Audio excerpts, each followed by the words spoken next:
O que é inglês britânico? Você já se perguntou o que é inglês britânico? Mas exatamente o que uma pessoa quer dizer quando diz que prefere falar inglês britânico? Qual deve ser a definição para inglês britânico? E afinal de contas, o que é inglês britânico? Então você acha que sabe o que é o tal do inglês britânico? Continue comigo e vamos desmistificar essa lição errada que você e eu aprendemos. E agora vamos desaprender. O mito do inglês britânico. Toda vez que se usa a expressão inglês britânico, imediatamente vem à cabeça de quase todos nós que estamos nos referindo ao inglês que se fala na Inglaterra, na Escócia, País de Gales e Irlanda do Norte. Outros também listam Austrália, Canadá, África do Sul, Índia e outros países que em outros tempos foram colonizados pela coroa britânica. Mas eu aviso que fazer essa relação, no entanto, é um grande erro. Afinal, o inglês britânico não pertence a esses países. Para te falar a verdade, no círculo científico se diz que o inglês britânico nem existe. Ou seja, o inglês britânico é uma ideia que foi colocada na cabeça das pessoas. Sendo assim, não pode ser relacionado nem a um país e nem a outro. Inglês britânico e Received Pronunciation. Normalmente acontece de o inglês britânico ser associado à variante conhecida como Received Pronunciation. Para a infelicidade de muitos, essa relação sinônima não deve ser tida como uma verdade absoluta. Mas por que não? Ora, porque o RP, ou AP em inglês, é uma variante apenas entre as inúmeras variantes encontradas no inglês britânico. Esse termo, Received Pronunciation, em 1926 foi usado pela primeira vez como sinônimo de inglês britânico padrão na edição do English Pronouncing Dictionary, compilado pelo foneticista londrino Daniel Jones. Inglês britânico e Received Pronunciation. Normalmente acontece de o inglês britânico ser associado à variante conhecida como Received Pronunciation, ou AP em inglês, ou RP em português. Para a infelicidade de muitos, essa relação sinônima não deve ser tida como uma verdade absoluta. Mas por que não? Ora, porque o RP, ou AP, é uma variante apenas entre as inúmeras variantes encontradas no inglês britânico.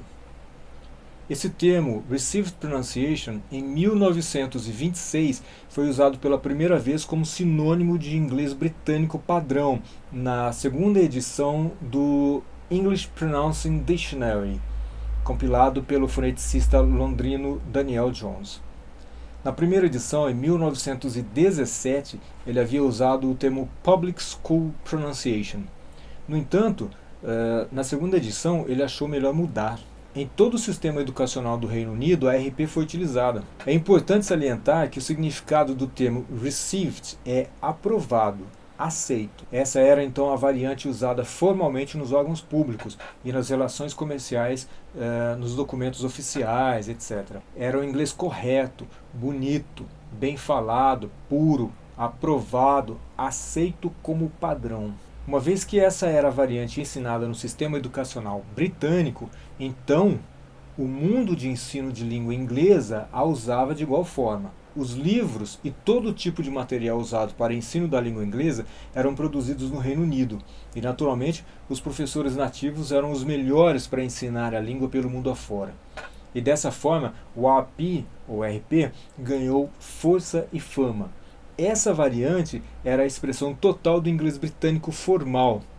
Não duvide, então, que esse era o inglês a ser ensinado a todos os aprendizes no mundo todo. Dessa forma, a Received Pronunciation ganhou fama e sinônimo de inglês britânico. Foi assim também que o inglês britânico ganhou fama de ser o mais bonito, mais puro, mais limpo, mais perfeito, mais correto, mais sem gírias e sem vícios que o inglês estadunidense, entre as outras tantas variantes. Received Pronunciation e suas críticas.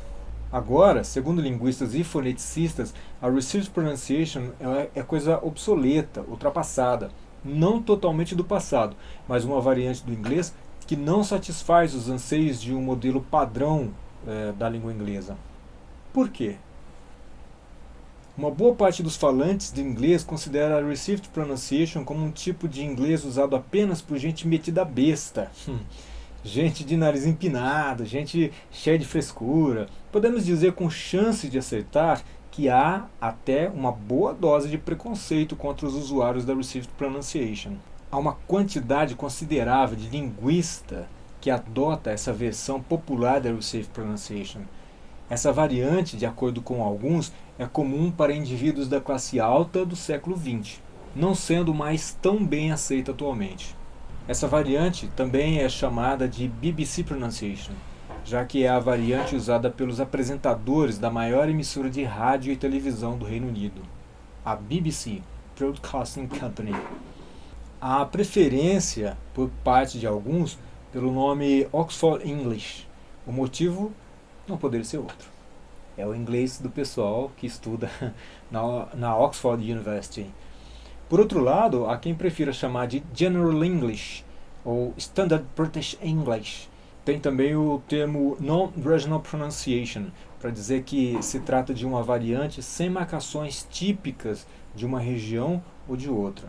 E aí nós concluímos que o termo Received Pronunciation está conquistando novos rumos dentro da linguística e, consequentemente, do mundo de ensino da língua inglesa. Atualmente, os livros mantêm um padrão, mas já são bem abertos para as diferenças regionais e até as mencionam em suas páginas.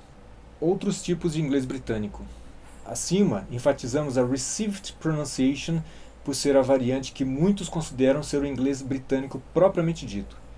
Vamos repetir que essa coisa de inglês britânico único, verdadeiro e absoluto não existe. Não pelo menos da forma como gostaríamos que existisse.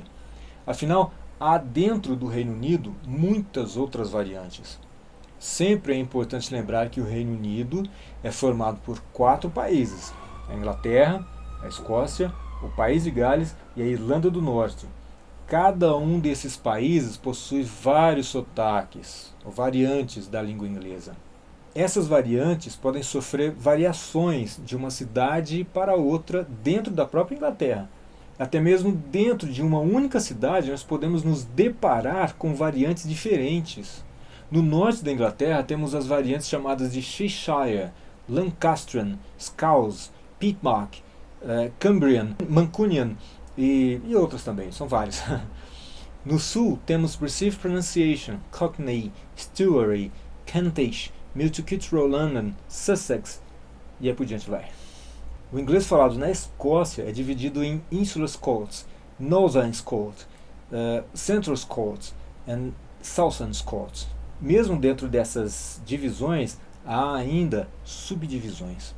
A mesma regra é válida para o País de Gales e para a Irlanda do Norte. Quais são as diferenças? Uma característica costumeira encontrada nessas variantes é a diferença no modo como o som é pronunciado. Há também diferenças em palavras, expressões, gírias, etc. Também encontramos, em número reduzido, diferenças na estrutura gramatical, mas as diferenças em geral estão mesmo nos sons, na pronúncia, no sotaque. Eu vou te dar um exemplo. O som do R em car.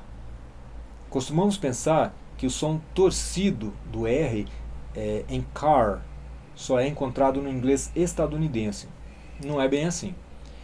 No Reino Unido, há vários locais onde o R em car, heart, door, there é pronunciado da mesma forma como no inglês estadunidense. Mais um exemplo tido como exclusivo dos Estados Unidos é o som de T em gora. Na Inglaterra se pronuncia gota. O T vira um R, como na palavra embora em português. Saiba que é possível encontrar muitos britânicos fazendo a mesma pronúncia. Eu vou te passar uma super dica de um super canal maravilhoso de uma inglesa chamada Siobhan Thompson. O nome do canal dela é Canal Anglofenia. Neste vídeo que está abaixo, ela mostra 17 sotaques britânicos de forma bem divertida. Assista e fale para mim qual das variantes você gostou mais. Qual você achou mais difícil e qual você achou mais fácil de entender e falar. Enfim, Pronto, desmistificamos o tal do inglês britânico e esclarecemos que é uma grande confusão, chegando mesmo a ser uma ilusão. Tecnicamente falando, o inglês britânico absoluto e imperioso não existe. Mesmo assim, ainda fica a pergunta: como aprender o inglês britânico? O que posso fazer é sugerir que você se identifique com o idioma com naturalidade. Ouça, leia, escreva, estude. Mantenha o foco no inglês padrão, sem problema se for aggressive pronunciation. À medida que o tempo passa, no entanto, observe as diferenças e fique com aquele com o qual você mais achar mais bonito, e você mais se identificar e que você achar mais fácil também, né? Logo acima eu coloquei um mapa. Lá você nota que a variante conhecida como BBC Pronunciation é predominante no Reino Unido. Entenda que é a variante que todos entendem. Fique então à vontade para aprender com essa variante e você vai se dar bem, com toda certeza. Vá preparando os ouvidos. Vá ouvindo e se acostumando com as outras variantes e assim viva a diversidade maravilhosa do não existente inglês britânico. Saiba que na Inglaterra existem sotaques bastante específicos, difíceis de serem entendidos, mesmo dentro de Londres. Você chega lá e você conversa com algumas pessoas e você parece que está conversando com alguém que fala em japonês. Você não entende a pessoa falando. Eu tive a oportunidade de conhecer amigos de amigo lá no país de Gales, na Inglaterra, enfim, eu passei por ali tudo, né? E ele vinha da Escócia. E eu simplesmente não entendia nada do que ele estava falando. Nada mesmo. E ele estava falando inglês. O amigo entendia, mas eu não entendia nada. Não dava. Ufa! Vamos parar por aqui? A língua inglesa é muito mais rica do que podemos imaginar. Vamos ter ainda muito que aprender sobre isso. Na minha próxima ida ao Reino Unido, eu pretendo estudar presencialmente essas diferenças, gravar as pessoas falando, fazer reportagens sobre isso e escrever um livro sobre esse tema. Aí você me pergunta, por que eu não fiz isso antes? Porque esse não era meu foco, não era minha ideia. Minha ideia era ir e aprender o inglês da melhor maneira possível e ter experiência, enfim, ir para a Inglaterra o máximo de vezes possível, ficar o máximo de tempo possível cada vez. Mas depois um amigo me sugeriu, falou: poxa, por que você não escreve um livro a respeito dos sotaques, já que eu gosto dessa coisa dos sotaques? Aí eu falei: puxa, verdade. Então agora realmente estou sem dinheiro, no problema financeiro mesmo. Tem uma coisa acontecendo lá que é o tal do Brexit. Vamos ver como é que vai ficar isso aí. Mas da próxima vez eu espero ficar 3 meses. E aí naturalmente eu conto com a sua ajuda com as aulas, né? Que você seja meu aluno e assim a gente vai tendo uma troca. Espero que dê tudo certo e eu consiga realmente. Que agora o dólar está subindo, né? O povo que queria ir para Disneylândia parece que não está bem assim. Ir para a Inglaterra é bem mais difícil porque o euro, que não é usado na Inglaterra, mas enfim, a libra esterlina é bem mais cara do que o dólar. Então cria toda uma problemática aí, né? Mas prepare-se, vem coisa boa por aí. E naturalmente eu vou gravar, né, as pessoas falando, vou entrevistar essas pessoas, vou escrever legendas, né, porque é difícil, né? Se você não tiver uma legenda, é difícil. Um filme que eu sugiro, uma série, né, que é um pouco difícil, eu tive bastante dificuldade para entender, é o Game of Thrones. Game of Thrones, ou acho que é Guerra dos Tronos em português. Mas em português, para nós, não serve para nada, né? Até a tradução é diferente, os termos são diferentes, então não dá, não use.